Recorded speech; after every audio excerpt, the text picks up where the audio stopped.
Se è vero che l'Europa è nata pellegrinando e la sua lingua il cristianesimo, come sosteneva il poeta tedesco Goethe, allora una parte dell'Europa è passata proprio da qui, calpestando questi ciotoli. Sotto la cattedrale di Vicenza voi state vedendo un pezzo della strada originale romana e quindi praticamente 4 metri sotto il livello oggi ordinario delle strade che abbiamo qui nella città di Vicenza è stata trovata questa strada romana. E proprio Vicenza, ed il Veneto in generale, era un'importante crocevia di cammini religiosi che i pellegrini percorrevano dal nord Europa verso Roma e Gerusalemme. La loro moderna riscoperta, oltre che avere un significato storico quanto mai attuale, ha un importante valore turistico che la regione Veneto non vuole lasciarsi sfuggire. Non puntare soltanto sulle destinazioni già conosciute e classiche, come possono essere ovviamente Venezia, Verona o le Dolomiti, ma pensare a far conoscere e scoprire il cosiddetto altro Veneto, che molto ha da offrire proprio legato a questi percorsi sul territorio.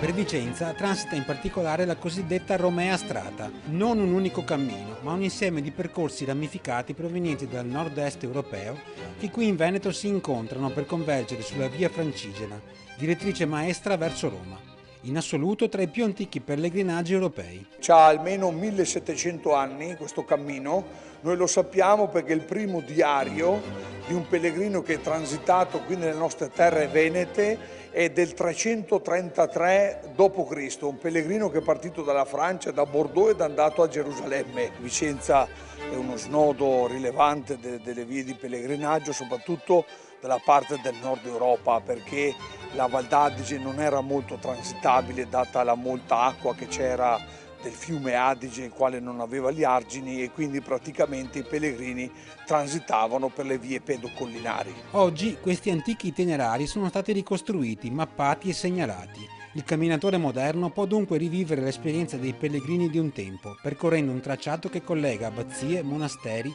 luoghi d'arte e di storia.